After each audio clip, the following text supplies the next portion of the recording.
అందరికీ నమస్కారం. సంస్కృతి సంపద యూట్యూబ్ ఛానల్ తరపున అందరికీ స్వాగతం.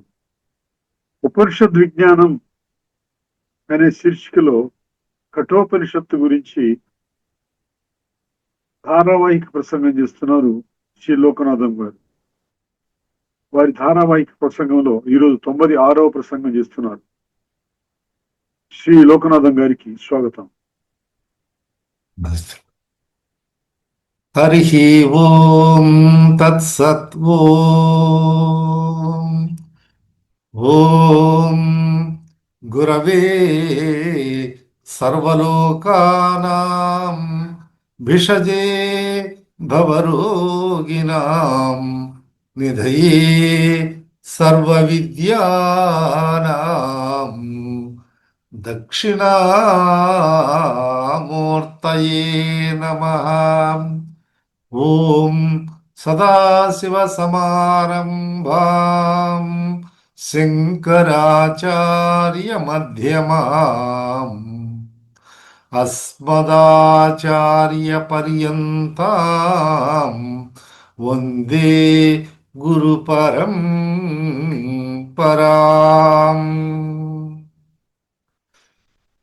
పరిపూర్ణ పరబ్రహ్మ స్వరూపులైన ప్రియాత్మ బంధువులారా, హృదయపూర్వక నమస్సుమాంజలులు.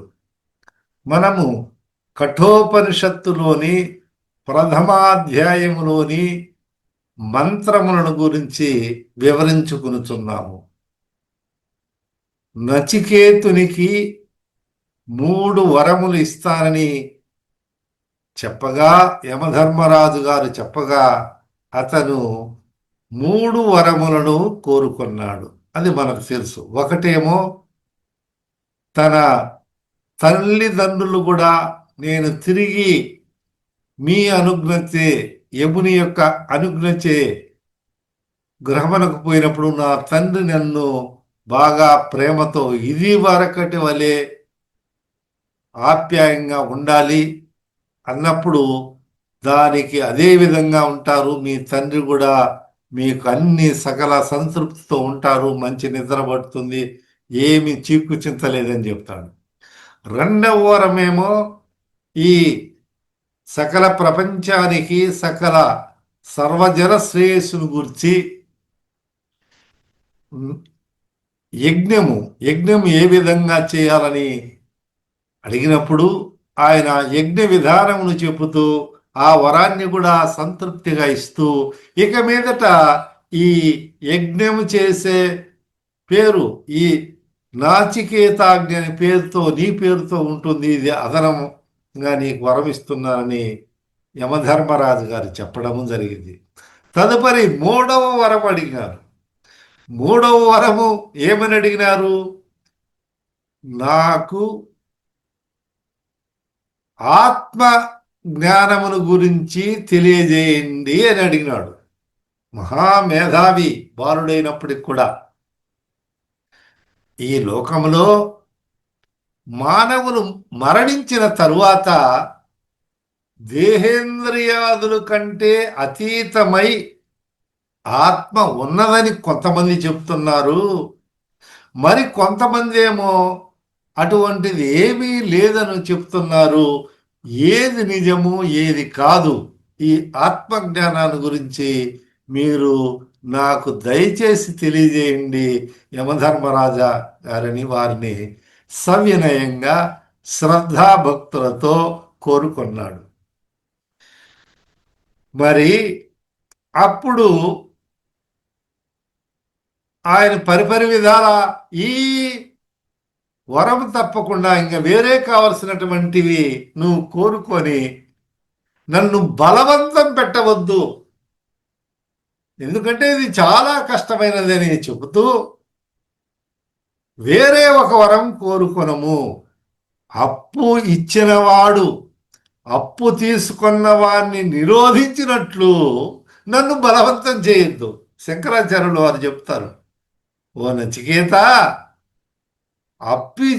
అప్పిచ్చినవాడు అప్పు తీసుకున్నవాడు ఎట్లయితే లోకవుతాడో వాడిని నిరోధించినట్టు నన్ను బలవంతం చేయకు. ఈ విషయంలో నన్ను వదిలిపెట్టు అంటే ఈ మూడవ వరంలో నన్ను వదిలిపెట్టు అని యమధర్మరాజు ప్రాధేయపడినట్లు. అంటే యమధర్మరాజుకు ఇతనికి ఆత్మజ్ఞానమైనటువంటి విషయానికి అర్హుడా కాదా అని ఆలోచించి లేదా పరీక్ష చేయదలచి అటువంటి ప్రశ్న అడిగినారు. అంతేగాని అతనికి చెప్పకూడదు లేకపోతే బోధించకూడదు అనే ఉద్దేశం మాత్రం కాదని మనం గ్రహించాలి. తద్విద్ధి ప్రణిపాతేన పరిప్రశ్నేన సేవయా ఉపదేక్షంతి తే జ్ఞానం జ్ఞానినస్తత్వదర్శిన. ఈ తత్వదర్శనులైనటువంటి వాళ్ళు ఎవరైతే తద్విద్ధి ప్రణిపాతేన చక్కగా వాళ్ళు ప్రణిపాతమై సాష్టాంగ సేవలు చేసి పరిచరణలు చేసి అటువంటి వాళ్ళ గురువు దగ్గర అన్ని రకాలైన సేవలు చేస్తూ ఉంటే అప్పుడు వాళ్ళు సంతృష్టులై ఇతని యోగ్యత లేదా యోగ్యుడి కాదా అని పరిశీలించి తదుపరి ఈ ఆత్మజ్ఞానాన్ని గురించి బ్రహ్మజ్ఞానాన్ని గురించి ఉపదేశిస్తారు. అది లోకంలో ఉన్నటువంటి పరిపాటి. ఎందుకంటే ఈ ఆత్మజ్ఞానం అనేది ఏదో మనం విత్తనం వేసినప్పుడు ఓసర భూమిలో వేస్తే అది ప్రయోజనం లేకుండా మొలకెత్తకుండా పోయో వృధా ప్రయాస అవుతుందో, సాధన చతుష్టయ సంపత్తి లేనటువంటి వానికి ఇటువంటి విజ్ఞానం అందించడం వల్ల ప్రయోజనం లేదని గురువులకు తెలుసు.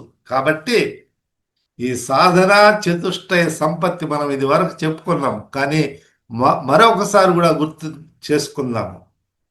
నిత్య వస్తు వివేకం, ఏది నిత్యము ఏది అనిత్యం అనే డిస్క్రిమినేషన్ పవర్ అంటారే, ఇది అవును ఇది కాదు, ఇది యథార్థము ఇది యథార్థము కాదు, వివేకము.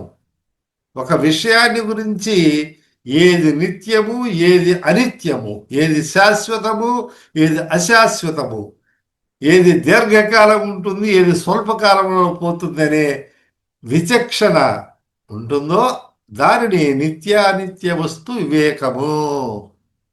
అంతటితో ఆగడం లేదు. ఇహాముత్ర ఫల భోగ విరాగం అంటే అతనికి ఈ లోకంలో కానీ పరలోకంలో కానీ స్వర్గలోకాది సుఖాలను గురించి ఈ రెండవ వరం కొన్నారే అటువంటి వాటి వెడల కూడా అతనికి ఇష్టం లేదు. ఎందువల్ల?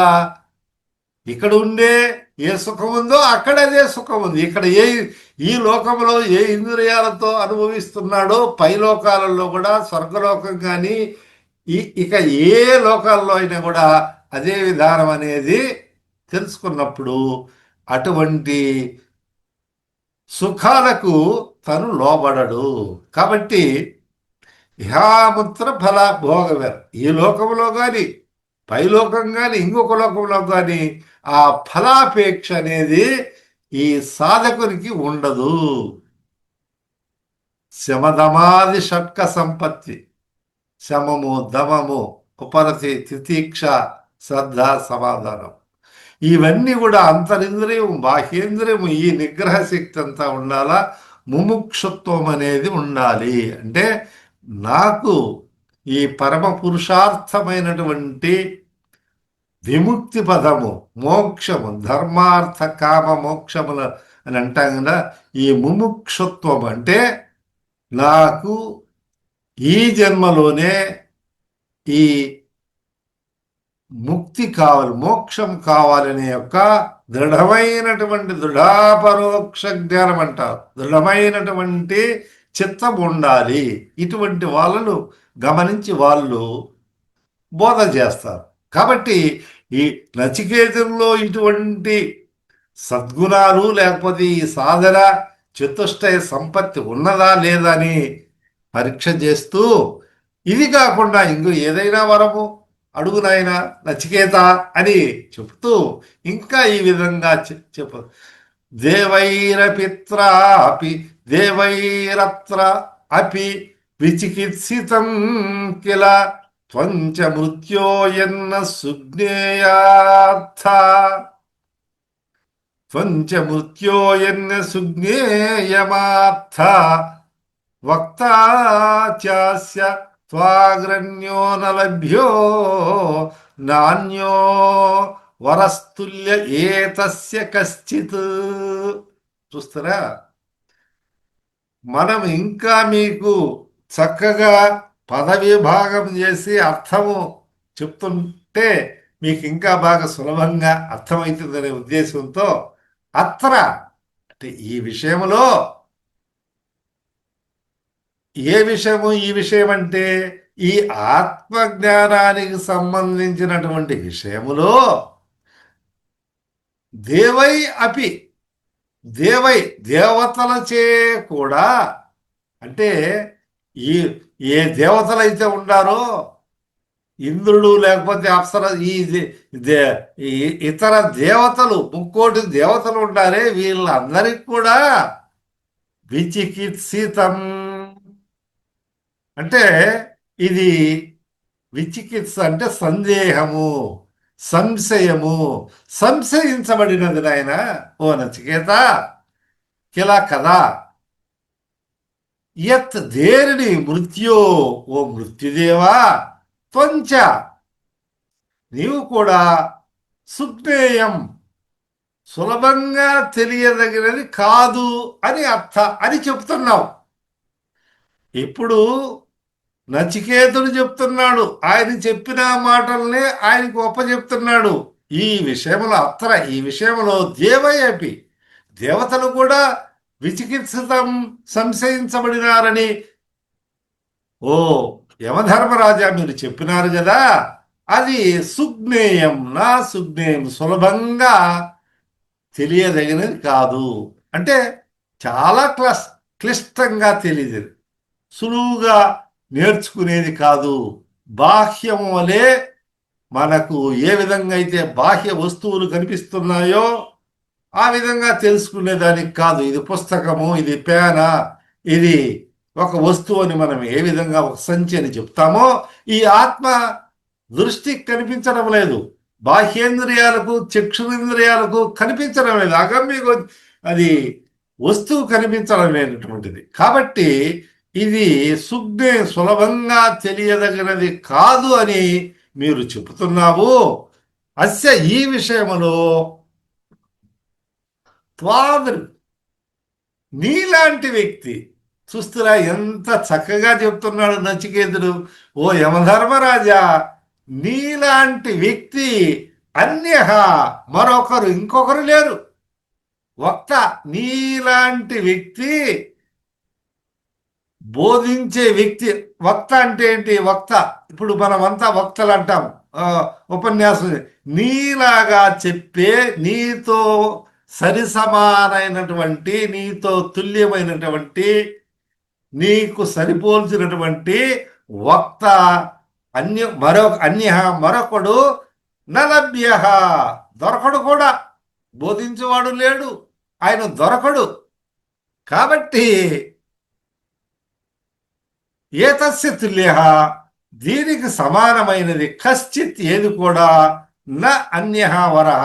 కాబట్టి నేను మరొక వరాన్ని నేను కోరడం లేదు, నాకు అవసరం లేదు అని చెప్తున్నాడు. చూస్తారా, ఈ ఆత్మజ్ఞానాన్ని గురించి అది వదిలేయి, అది చాలా కష్టమైనది, దేవతలకు కూడా కష్టపడి సులభగ్రాహ్యము కాదు, అది అర్థం చేసుకోవాలంటే చాలా, అది బ్రహ్మ విద్య అంటారే, అదేం బ్రహ్మ విద్య, అది సులభమని మనము లోకంలో కూడా అందరూ ఈ ప్రయోగం చేయాలి. అదేం బ్రహ్మ విద్య ఏం కాదు, ఇదేం బ్రహ్మ విద్య అంటే బ్రహ్మ విజ్ఞానానికి చెందినటువంటి విజ్ఞానము చాలా గొప్పమైనది, క్లిష్టమైనది, సూక్ష్మాతి సూక్ష్మమైనదనే ఉద్దేశంతో చెప్పారు.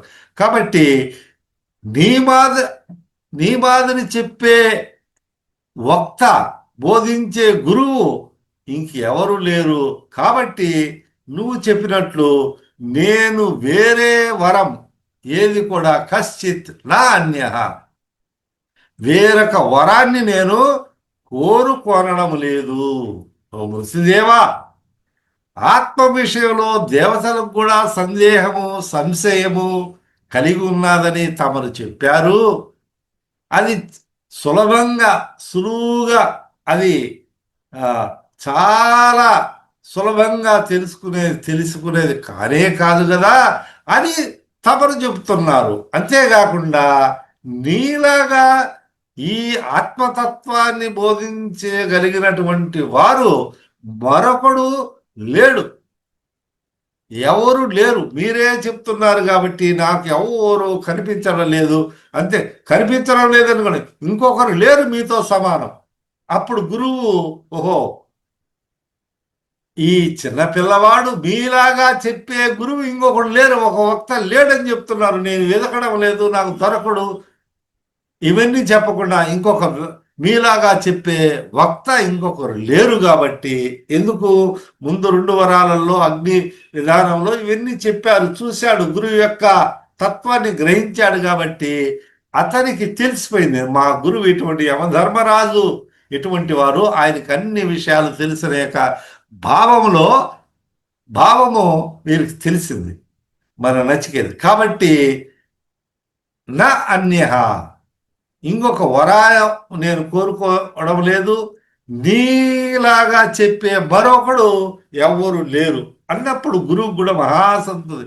నీలాంటి గొప్పడు నువ్వు ఇంద్రుడు సూర్యుడు అని పొగుడుతారంటారే, దేవతలకు కూడా మనం స్తోత్రం చేసినప్పుడు, వాళ్ళను బాగా ప్రస్తుతించినప్పుడు, వాళ్ళ యొక్క గుణగణాలను పొగిడినప్పుడు వాళ్ళు సంతృష్టి చెంది కోరికలను తీరుస్తారని మా సులభం అని చెప్తా ఉంటారే లోకములో, ఆ విధానంలో ఇక్కడ నచికేతుడు, ఓ యమధర్మరాజా, నీ మాదిరి చెప్పే వక్త ఇంకొకరు లేరు కాబట్టి నాకు వేరొక వరం అవసరం లేదు, ఈ వరాన్నే నేను కోరుకుంటాను అని చెప్పినప్పుడు ఈయనేమంటాడు, ఇది సులభంగా తెలుసుకునేది కాదని నీవే చెప్పినావు, నీవే చెప్తున్నారు, పండితులకు కూడా ఇది తెలియరానందు వలన దీన్ని తెలుసుకోవడానికై నీతో పోల్చదగిన, అంటే అత కథయసి అత పండితైరపి, పండితులు కూడా ఆవేదనీయత్వత్ వక్త చ అస్య ధర్మస్య తత్తుల్యం అన్యః పండితస్య నలభ్య. ఇటువంటి పండితులు నలభ్య లేరు. ఎందువల్ల? ఈ నీతో సమానమైనటువంటి త్వాదృశ వక్త వేరే వాళ్ళు లేరు అని ఇతను ఘంటాపదంగా కొట్టి ఆ యమధర్మరాజుకు చెప్తున్నాడు. కాబట్టి అందువల్ల దీనికి సమానమైన మరొక వరం కూడా లేదు. నేను అంటే తను అడిగినటువంటి వరము చాలా గొప్పది, దీనికి సమానమైనటువంటి ఇంకొక వరము లేదని తెలిసిపోతున్నది ఓ గురుదేవా, ఓ యమధర్మరాజా. కాబట్టి మిగతా వరాలన్నీ కూడా అనిత్యమైనటువంటి ఫలాలను ఇస్తాయి, ఇదే ఒకటే గొప్ప ఉన్నతమైనటువంటి ఫలాలను ఇస్తుందిగా అనే యొక్క అభిప్రాయాన్ని వెలిబుచ్చుతా ఉన్నాడు అన్నమాట. అప్పుడు ఓహో, శిష్యుడు ఈ విధంగా అడుగుతున్నాడా, కానీ ఇంకా పరీక్ష చేస్తాము, నిలబడతాడో లేదో చూస్తాము, వేరే వరం కోరుకొని మనం చెప్పాము. ఇప్పుడు అట్లా కాకుండా ఏవముక్తోపి పునః ప్రలోభయన్ ఓ ఆచ మృత్యు, అంటే ఎలా చెప్పబడినా కూడా ఆ యముడు మళ్ళీ వదలకుండా ఆ నచికేతుణ్ణి ప్రలోభ పెడుతున్నాడు. ఇదో నీకు డబ్బులు ఇస్తాను, నీకు అది ఇస్తాను, ఇట్లా చేస్తాను, నీకు ఒక గృహం ఇస్తాను అంటే ఈ కాలంలో వాళ్ళంతా ప్రలోభాలకు లొంగిపోతారని చెప్తారు కదా అధికారులు, వాళ్ళు ఈ యొక్క ప్రలోభాలకు లొంగిపోతారని ఈ యమధర్మరాజు నచికేతుణ్ణి ప్రలోభ పెట్టేదానికి ప్రయత్నిస్తూ చెప్తున్నాడు. శతాయు పుత్ర పౌత్రస్య బహూన్ పశూన్ అస్తి హిరణ్యమశ్వాన్ భూమేర్మహదాయతనం వృణీస్వ స్వయం చ జీవశరదో యావత్ ఇచ్చసి. ఆయన నాకు ఇదే వరం కావాలా, నేను వేరేది కోరుకోనంటే ఈయన మళ్ళా కూడా యమధర్మరాజు వదలకుండా ఆయనను పట్టుకొని ఈ విధంగా చెప్తున్నాడు ఆ నచికేతునితో. ఏమని చెప్తున్నాడు? శతాయు, నీకు 100 సంవత్సరాల ఆయుస్సు గల జీవితం ఇస్తానయ్యా. 100 సంవత్సరాలు కలిగినట్టు ఆయుస్సు గల, నీకే కాదు, పుత్ర పౌత్రాన్, నీ పుత్రులకు అంటే నీ సంతానానికి, నీ కొడుకులకు, పౌత్రాన్ మనవలకు, ఇంకా మునివనలు కూడా మనం లెక్కేసుకోవచ్చు కావాలనుకుంటే. ఉరుణీశ్వ, నువ్వు కోరుకో నచికేత, నీకు ఈ విధంగా ఇస్తున్నాను కదా, నీ పుత్ర సంతానము, మనమళ్ళు వాళ్ళందరూ కూడా శతాయుషు కలిగే, మనము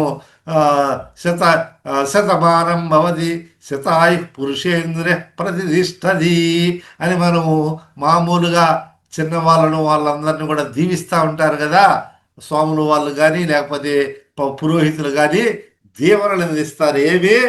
100 సంవత్సరాలు మీరు జీవించుదురుగాక అని. ఈయన ఇంకా ఏం చెప్తున్నాడు? బహూన్ పశూన్, బహూన్ పశూన్, నీ బహూన్ చాలా పశువున్, పశు సంపద.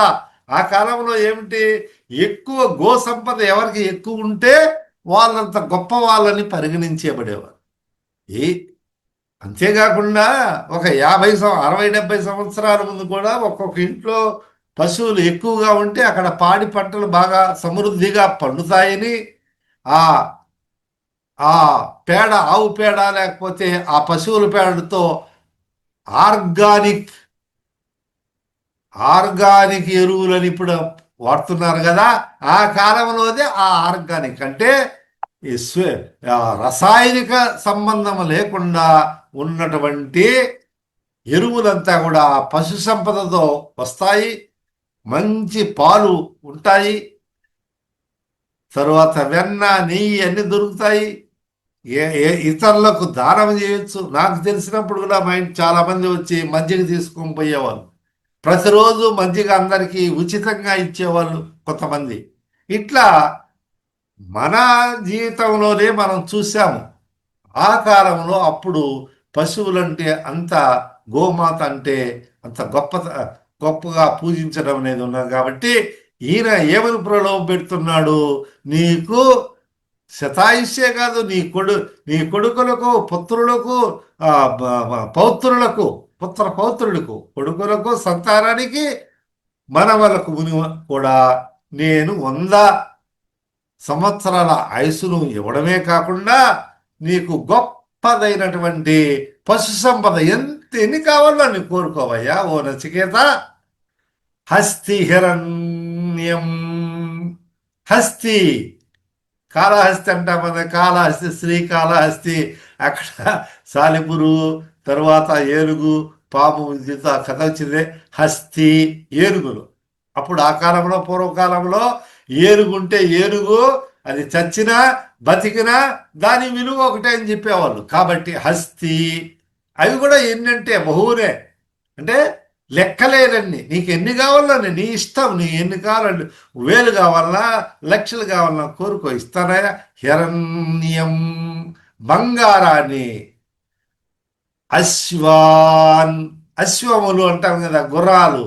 ఎన్ని గుర్రాలు కావాలో ఈ ఎన్ని అశ్వములు, ఏనుగులు, ఈ పశువులు, బంగారు, అంటే ఈ 3 ఉన్న వాళ్ళు మహారాజులుగా కీర్తించబడేవాళ్ళు. అది ఆ విషయాలు మనకు తెలుసు. అంతేకాకుండా భూమే, ఈ భూమండలములో, ఈ చరాచర సముద్ర వలయితమైనటువంటి భూమిలో, ఈ భూమండలములో మహత్, విశాల, మహత్, చాలా విశాలమైనటువంటి, సువిశాలమైనటువంటి ఆయతనం, అటువంటి భూభాగాన్ని అంతా కూడా ఈ భూమండలంలో నీకు ఎంత భూమి కావాలో అంత తీసుకో. ఉరునీశ్వ, నువ్వు కోరుకో, నీకు ఏమి కావాలంటే అది కోరుకో. ఎన్ని గుర్రాలు కావాలి, ఎన్ని ఏనుగులు కావాలి, ఎన్ని పశువులు కావాలి, ఎంత భూభాగం కావాలి కోరుకో. మరి స్వయం నీ పుత్రులు పౌత్రుడికే కాదు, నీకు కూడా స్వయంగా శరద వత్సరాలు యావత్ ఇచ్చేసి, యావత్ ఇచ్చేసి ఎన్ని కోరిదవో. ఇచ్చేసి అంటే నువ్వు నీకు ఎంత ఇచ్చిందో, ఎంత ఇష్టం ఉందో యావత్, ఎన్ని సంఖ్య అయినా కానీ అసంఖ్యాకంగా కోరుకో, అనంతంగా కోరుకో. అన్నీ నువ్వు ఎన్ని కోరుకుంటే అన్ని. జీవ అన్ని సంవత్సరాలు నువ్వు జీవించు. ఇంకా ఏం కావాలి, ఇది మాత్రం వదిలిపెట్టు. ఈ ఆత్మజ్ఞానాన్ని గురించి నువ్వు సర్వ సౌఖ్యాలు అనుభవించు. నీకు సంపదలు ఇస్తున్నాను, గోవులు, అశ్వాలు, గజములు, మరి భూమండలంలో ఉన్నటువంటి దానికి నువ్వు చక్రవర్తిగా ఏలుకోవయ్యా ఓ నచికేత, దీన్ని వదిలిపెట్టు అని అడుగుతున్నాడు. ప్రాధేయపడినట్లుగా చెప్తున్నాడు. ఆయన్ను ప్రలోభ పెడుతూ, ఇది మాత్రం వద్దు, ఈ వరం నువ్వు అడిగినావే, ఈ 3వ వరం ఆత్మజ్ఞానానికి సంబంధించినది వద్దు, ఇది దేవతలకు కూడా అర్థం చేసుకునేదానికి చాలా కష్టసాధ్యము, అది సులువైనది కాదు నచికేత అని చెప్తున్నాడు.